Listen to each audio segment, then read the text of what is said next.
کے اس پروگرام میں ایسے ایسے خطیب کو الحمدللہ امتیاز عالم صاحب نے اور ڈاکٹر رضوان انصاری صاحب نے پتہ نہیں محبت کا کون سا جمال گوٹا کھلا دیا ہے کہ سبھی لوگوں سے وقت انہوں نے لے لیا ہے. اور آج الحمدللہ عبداللہ سالم چترویدی حفظہ اللہ و تعالی جو آج کل مسلکوں اور مسلک ذات پات ان چیزوں سے اٹھ کر کے جن لوگوں کی تقریریں پورے ملک ہندوستان کے اندر فرقہ پرست طاقتوں کے بیچ میں بم اور بارود بن کر کے گونجتی ہے, ان میں عبداللہ سالم چترویدی کا ایک اہم نام ہے. مجھے خوشی ہوتی ہے گرچہ وہ ہمارے ہم مسلک نہیں ہے لیکن وہ ذہن ان کا کھلا ہوا ہے. وہ کبھی اپنے اندر خول میں بند ہو کر کے گفتگو نہیں کرتے بلکہ بات وہ کرتے ہیں جو مسلمانوں کے فائدے کی ہو, جو امت کے فائدے کی ہو, جو قوم کے فائدے کی ہو, جو ملک ہندوستان کے فائدے کی ہو.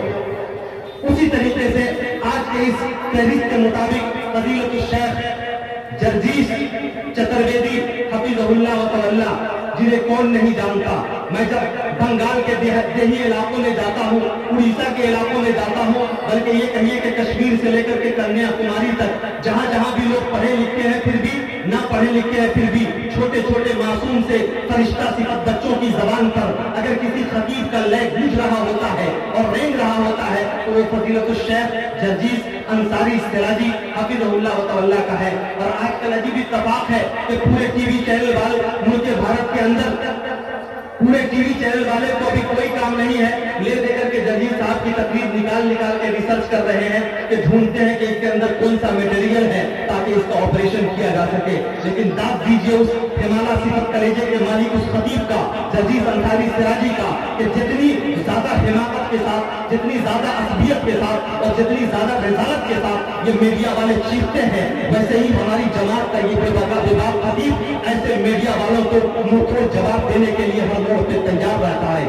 آج الحمدللہ ان کا خطاب ہوگا اور میں نے بطور تحفہ ان کے لیے 4 مصرع خاص طور پہ میں لے کر کے آیا ہوں جو ان کو بلانے سے قبل پیش کروں گا. اسی طریقے سے سرزمین اتر پردیش سے چل کر یہاں آپ کے دیار محبت میں فضیلت الشیخ عبدالعلیم جلیلی مدنی حفظہ اللہ و تعالی نوجوانوں میں خطیب کی فہرست میں ایک اہم نام ہے. بڑی تیزی سے اپنی راہیں متعین کرنے والا ایک معینات خطیب جن کی تقریر آپ نے کل بھی سنی ہے, آج بھی انشاءاللہ العزیز پوری زندہ دلی کے ساتھ وہ آپ سے خطاب فرمائیں گے.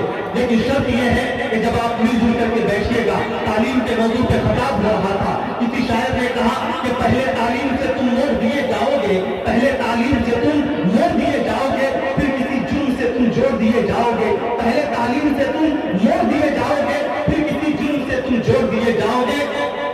ہاتھ سے ہاتھ کی زنجیر بنا کر نکلو ورنہ دھاگے کی طرح توڑ دیے جاؤ گے. آئیے اسی ماحول میں 4 مصرے پیش کرتا ہوں اور پھر ایک نظم ہے جو بڑی مشہور ہے میری, چھوٹے چھوٹے بچوں کو بڑی اچھی لگتی ہے, میں انشاءاللہ پیش کروں گا. یہ بایا محاذ کے جو لوگ ہیں ایسا لگتا ہے پتہ نہیں کون سی پارٹی کے ہیں. آپ جا کر کے بیچ میں جگہ بیٹھ جائیے نا. موبائل آج کل آ گیا, لوگ ریکارڈنگ کے چکر میں ہم لوگوں کا پورا کھانا حقہ پانی سب بند کر دیتا ہے. یہ بیٹھے بڑے پیارے لوگ ہیں. میں نے کہا تو مسکراتے ہوئے آپ آ رہے ہیں تو مجھے امید ہے کہ مسکراتے ہوئے آپ اپنی جگہ پہ بھی بیٹھ جائیے گا, اس لیے کہ جب عبداللہ سالم چترویدی اور جرجیس انصاری صاحب آئیں گے آپ بیچ میں آ کر کے اگر آپ مس کال ماریے گا اپنے پیر کے ذریعے تو ظاہر ہے ان کو خراب لگے گا. لہذا آپ پہلے سے جگہ لے کر کے اپنا استھان گرہن کر لیں. لکھا رہتا ہے اسٹیشن پر اپنا استھان گرہن کریں, تو اپنا استھان گرہن کر لیجیے تاکہ آپ کو بعد میں کشٹ کا اور سمسیائیں نہ جھیلنی پڑے. اب آئیے میں 4 مصرے پیش کرتا ہوں اور آپ کی توجہ چاہتا ہوں, ملاحظہ فرمائیے. چاہے کچھ بھی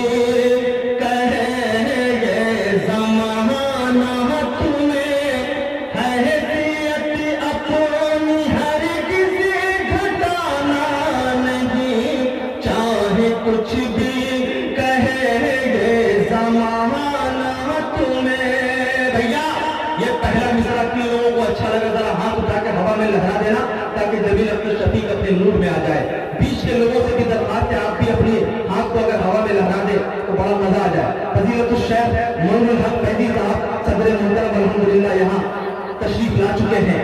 ان کی موجودگی کو, ان کے قدوم لزوم محنت کو ہم باعث خیر و برکت سمجھتے ہیں. یہاں تشریف فرما ہے, انشاءاللہ ان کے صدارتی کلمات سے بھی آپ مستفید ہوں گے. آئیے میں 4 مصرے پیش کرتا ہوں, ملاحظہ فرمائیے.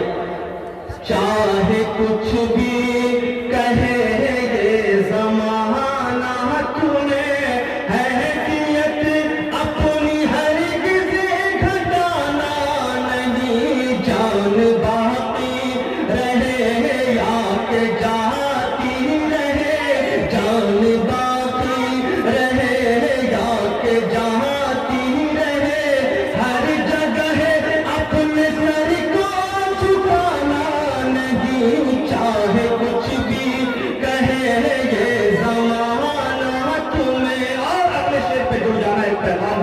ایک جذبہ ہے، ایک احساس ہے جو آپ کے حوالے کرنا چاہتا ہوں.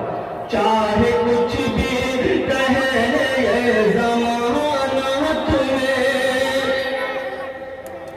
یاد رکھنا اسے بھول جانا نہ تمہیں. کہہ رہا ہوں بہت درد کے ساتھ میں، یاد رکھنا اسے بھول جانا نہ تم. کہہ رہا ہوں بہت درد کے ساتھ میں، کہہ رہا ہوں بہت درد کے ساتھ میں. دال روٹی پہ کرے نہ گزارا مگر، دال روٹی پہ کرے نہ گزارا مگر، اپنے بچوں کو جاہل بنانا نہیں. چاہے کچھ بھی کہے یہ زمانہ تمہیں، حیثیت اپنی ہرگز گھٹانا نہیں. جان باقی رہے یا کہ جاتی رہے، ہر جگہ اپنے سر کو جھکانا نہیں. چاہے کچھ بھی کہے یہ زمانہ تمہیں. اور چلتے چلاتے دو تین شعر ایک نظم سے پیش کرتا ہوں، جس نظم نے یا تو بہت مشہور کر دیا یا بہت بدنام کر دیا. اور ہمارے بعض دوسرے مذاہب کے بھائیوں نے تو اتنی گالیاں دی ہیں جس کی چبھن محسوس کرتے ہوئے بھی تسکین کا احساس اس لیے ہوتا ہے کہ حق بولنے والے لوگوں کو گالیاں اور پتھر سے استقبال کرنا کوئی نئی بات نہیں ہے، پرانی روایت ہے. ملاحظہ فرمائیے گا، یہ جو دائیں طرف کچھ لوگ کھڑے ہو کر کے پتہ نہیں کون سے چھوڑن کا پرچار کر رہے ہیں، ان سے گزارش ہے کہ آپ اپنی جگہ لے کر کے بیٹھ جائیے اور بیچ میں آنے جانے والے لوگوں کو تکلیف نہ ہو. ہم جب اسلامی پروگرام کراتے ہیں، مذہبی پروگرام، مذہبی جلسہ، تو اس کا مقصد صرف بھیڑ اکٹھا کرنا نہیں ہوتا ہے، بلکہ ہمیں قوموں کی تربیت بھی کرنی ہوتی ہے. یہاں پہ بیٹھ کے ہم دیکھتے ہیں کہ کیسے بیٹھا جاتا ہے. بھائی آپ لوگ نوجوان آدمی ہیں، آپ لوگوں کو اس قوم کی قیادت کرنی ہے، سمجھدار لوگ ہیں، شکشت ویکتی ہیں، آپ لوگ بیٹھ جائیے سلیقے سے انشاءاللہ، تو اور پروگرام خوبصورت ہو جائے گا. ملاحظہ فرمائیے گا دو تین شعر، اور وہ میں نے جیسا کہ کہا کہ یہ نظم کافی سنی گئی، ملاحظہ فرمائیے گا. اور یہاں پہ اسٹیج پہ تشریف فرما صدر محترم فضیلت الشیخ معین الحق فیضی صاحب، اور دوسرے یہاں پر علماء کرام کی خصوصی توجہ. ملاحظہ فرمائیے. غیر مسلم کی طرح رسمیں نبھانا چھوڑ دو. میں نے پورے ہندوستان میں یہ نظم پڑھی ہے، غالباً دنیا میں پہلی مرتبہ پڑھ رہا ہوں. آپ نے یوٹیوب وغیرہ پہ سنا ہوگا، لیکن آئیے سامنے لائیو بھی سن لیتے ہیں تاکہ آپ کے ذہنوں میں یاد رہے. غیر مسلم کی طرح رسمیں نبھانا چھوڑ دو. غیر مسلم کی طرح رسمیں نبھانا چھوڑ دو. جا کے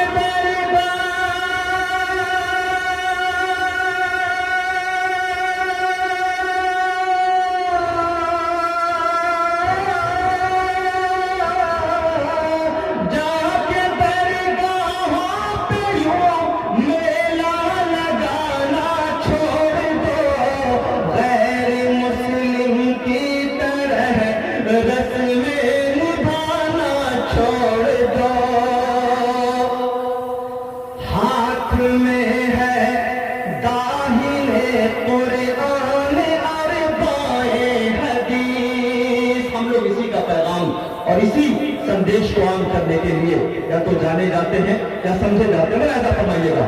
ہاتھ میں ہے داہنے قرآن اور بائیں حدیث. ہاتھ میں ہے داہنے قرآن اور بائیں حدیث.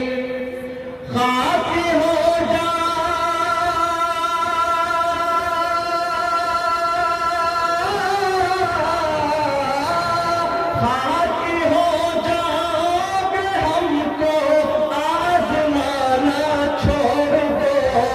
غیر مسلم کی طرح رسمیں نبھانا چھوڑ دو.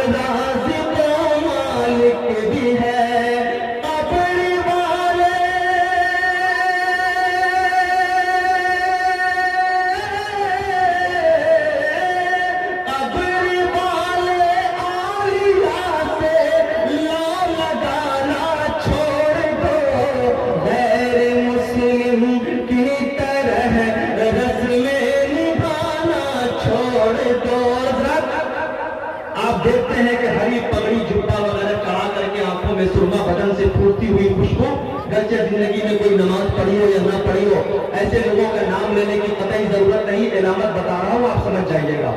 غیر مسلم کی طرح رسمیں نبھانا چھوڑ دو، کیا ہری پگڑی ہی جبہ میں چھپا اسلام ہے، کیا ہری پگڑی ہی جبہ میں چھپا اسلام ہے، کیا ہری پگڑی ہی جبہ میں چھپا اسلام ہے، کیا ہری پگڑی ہی جبہ میں چھپا اسلام ہے،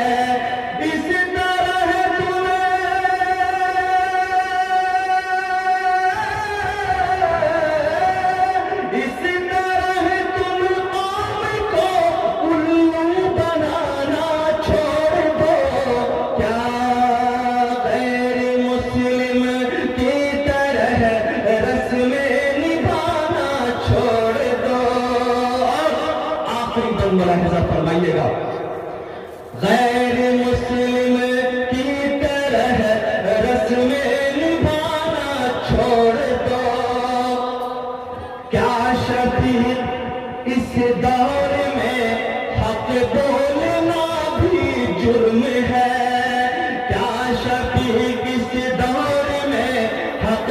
ابھی جب پہلی مرتبہ وائرل ہوئی یوٹیوب پر، بہرائچ سے ایک صاحب نے، غالباً رضا خانی رہے ہوں گے، انہوں نے کال کیا اور ایک سانس میں پالا پالا کی گردان کی طرح اتنے لمبی چوڑی گالیاں انہوں نے سنائی کہ میں آپ کو بتا نہیں سکتا ہوں۔ تو آخری مقطع پیش کرتا ہوں اور آپ کی دعائیں چاہتا ہوں، ملاحظہ فرمائیے گا۔ غیر مسلم کی طرح رسمیں نبھانا چھوڑ دو، کیا شفیع اس دور میں حق بولنا بھی جرم ہے، کیا شفیع اس دور میں حق بولنا بھی جرم ہے، دو ٹکے کے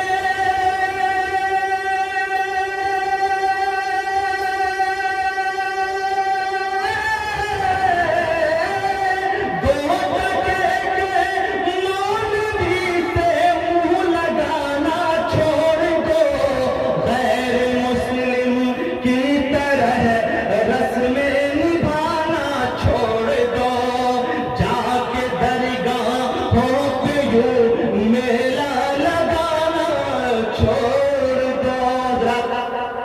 آپ نے پوری زندہ دلی کے ساتھ مجھے سماعت کیا اور میرا مان سمان رکھا، لیکن میں چھوڑنے سے قبل میں آپ سے گزارش کرنا چاہتا ہوں، نویدن کرنا چاہتا ہوں کہ جس طرح دائیں بائیں لوگ جمع ہو گئے اور دیکھتے دیکھتے آپ کا یہ ہموطن گوش ہونا مجھے خوش کر گیا، اور میں اپنے دل سے جو نظمیں تھی دل کے قریب میں نے آپ کے بیچ پیش کی، اور بھی پوری رات آپ کی خدمت کے لیے حاضر ہوں، لیکن ایک نوٹ میں آپ سے یہ درخواست کرنا چاہتا ہوں نوٹ کے طور پہ کہ اب ہمارے بعد جو بھی مقررین آئیں گے، جو بھی خطبہ حضرات آئیں گے، میں سمجھ سکتا ہوں ان کے درد کو، ان کے جذبات اور احساسات کو۔ یہ علماء کرام رات کی تاریکی میں جب آپ آرام کی نیند لے رہے ہوتے ہیں تو قوم کو سنوارنے کے غرض سے، قوم کو اچھا بنانے کے خیال سے یہ اپنے راتوں کی نیند کو خراب کر کے کتابوں کی غواصی کرتے ہیں، وہاں سے کچھ دلائل نکالتے ہیں، افکار کے چشمے ان کے ذہن میں پھوٹتے ہیں، پھر وہ نوٹ کرتے ہیں، پھر انہیں رٹا لگاتے ہیں، یاد کرتے ہیں، اپنی صلاحیت کی آمیزش ڈالتے ہیں، اس کے بعد پھر آپ کے بیچ رکھتے ہیں۔ یہ آپ کے بیچ اپنی باتیں نہیں کرتے، تقریریں پیش نہیں کرتے، بلکہ اپنے دل کا لہو آپ کے سامنے پیش کرتے ہیں۔ ان کے جذبوں کا بھرم رکھنا، انہیں بہت عزت اور احترام سے سننا آپ کا اخلاقی، سماجی، قومی اور ملی فریضہ ہے۔ لہذا اسی زندہ دلی کے ساتھ آپ یوں ہی بیٹھے رہیں اور آنے والے خطیب حضرات کی آپ تقریریں سماعت کریں تو انشاءاللہ یہ پروگرام بہت ہی خوبصورتی کے ساتھ اختتام پذیر ہوگا۔ اب میں بہت زیادہ گفتگو نہ کر کے سیدھے آپ کے بیچ فضیلت الشیخ پیغام العمری حفظہ اللہ وتعالی، جو نوجوان بھی ہے، جذبات بھی بالکل شباب میں ڈوبے ہوئے ہیں، احساسات بھی بالکل یوں ہی اچھال لیتے ہوئے ہیں، اور دلائل تو اتنے کہ اگر آپ سنیں تو دنگ رہ جائے۔ ایسے نوجوان خطیب حضرات جب ہمارے اسٹیجوں پر اس فہرست بڑھتی ہے تو ہمارا مان سمان بڑھتا ہے، ہمارا الحمدللہ ہمارے اسٹیجوں کی حرمت برقرار ہے. فضیلت الشیخ پیغام العمری حفظہ اللہ تعالیٰ کو بڑے ہی